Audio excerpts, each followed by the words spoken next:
Hey everybody, Austin here, along with my good friend Bryan Graham. Hello. Bryan. Yep. See you.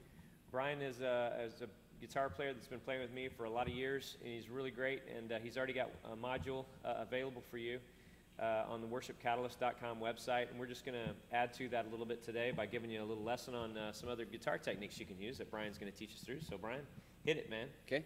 So what I want to talk about is using the electric guitar to create intro riffs and turnaround riffs. So things that add character to the song or sort of define for the audience what song is coming up. And I'll play kind of a memorable one here for you, just give an example.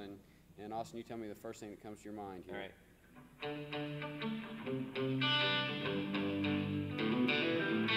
Okay, when I hear that in a car, I turn it immediately up to 11. Yeah, so the first thing that comes to your mind is the words "Turn It Up," and everybody knows that that's "Sweet Home Alabama," and yeah, it's a very, very common, very well-known intro riff. So what we want to focus on is how we as guitar players can add those types of things to the worship songs that we're doing. As I mentioned in the other module, a lot of times as electric guitar players we have a tough time really identifying and understanding where to fit into these songs. Sometimes it's because we don't know the songs well enough, we're not really all that familiar with them. Sometimes it's a different style than what we're used to playing. So what I want to do is show a few techniques that can help you overcome those things and really make the song your own and create your own signature, I guess, for those songs. So what we're going to do is use a song or a few songs as examples. The first one's "All Creatures of Our God and King." It's an old hymn. We'll show you some ideas for creating an intro and a turnaround riff for this song. So Austin's going to play rhythm and I'll play a little lead here. See?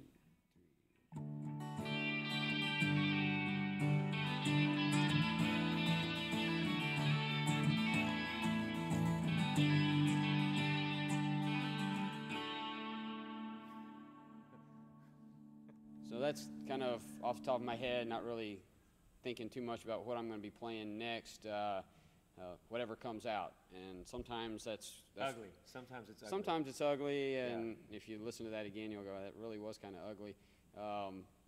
Doesn't really ring true as something that's memorable. Somebody could hear that and go, okay, I've heard people noodle around like that forever, and I don't know what the song is yet. So a couple of ideas for doing this would be, one, focus on a melody. And it could be the melody of the song, which obviously is going to make it recognizable, or you can create a melody that fits within the context of the song and fits with what the other instrument's doing, and then as you repeat it and as you play the song over and over, people start recognizing. As soon as they hear those first few notes, I know what song's coming up. So I want to show you a couple of ideas, taking that same song, same chord progression, and trying to be a little more melodic with what we do. So, 3, go.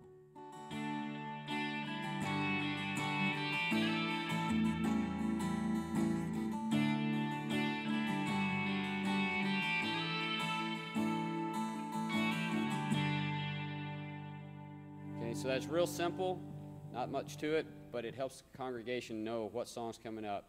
And it's very musical, very melodic, and it fits within the context of the song. So, when all else fails, fall back to the melody of the song. It adds a lot to it, and the congregation's not going to remember the fancy finger licks that you do, but they will understand the musical quality of what you're presenting. Cool.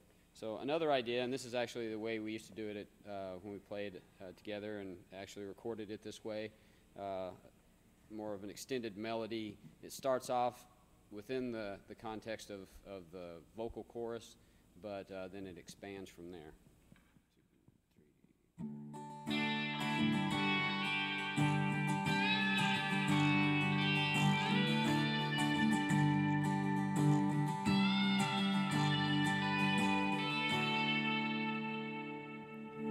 Again, pretty melodic. It's got to start, it's got to finish. It's a very natural progression, and people, when they heard that, they knew what the song was. Yeah, but people want to move their fingers fast, and they want to do the crazy rock star stuff. So is there a spot for that also in songs? Yeah, we within that song we built a solo section for the song. So, and we'll show you that in another module. But There are times where you can have your opportunities to show off. Good points are creating a solo section in the song. Obviously, you don't want to do that in every song, but a few songs here and there, it's not a bad thing to have a guitar solo. Other opportunities would be to create a song at the beginning of the service that maybe is just instrumental. So there are opportunities to show off as a guitar player, but for the most part, you want to focus in on the context of the song that you're playing, what the intent of the song is, and then support that through your instrument and through your talents. That's obviously a more of a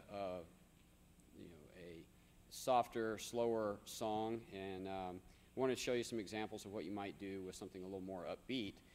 This is a song by Chris Tomlin.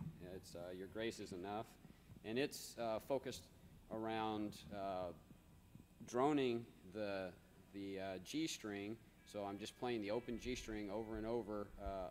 Then on the B string, I'm playing the melody line, and that's creating the intro riff for this song. So I'm playing an open G string, and then I'm playing the melody on the adjacent B string, and we'll see if we can make this sound okay.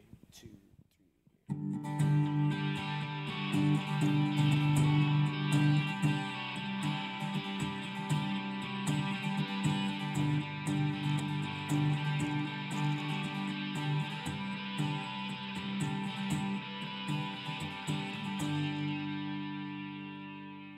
So again, it creates a melody line, something that's memorable, and then that last note kind of extends on out, and it brings the song back down to a place where the vocals can start, and it really sets the tone.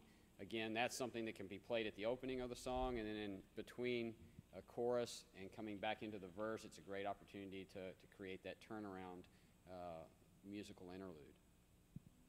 So another way to do some intros would be to, I'm going to show an example where it's an electric guitar driven song, and I'm playing through the chord progressions of the intro, but I'm also doing some other finger work, so it's creating a little bit of a melody line underneath that. So I'm doing some chord changes. I'm playing within the chord shapes, some little hammer-ons and pull-offs that create a little song within the chord progression. So this is a song called I Am Free.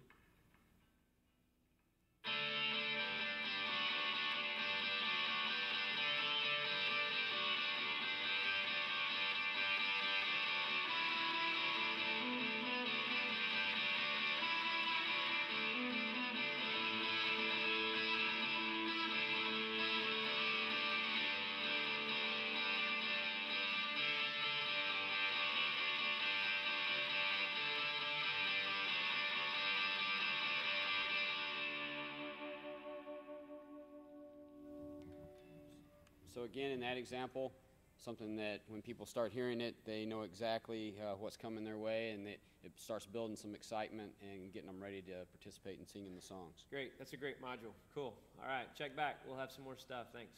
See you guys.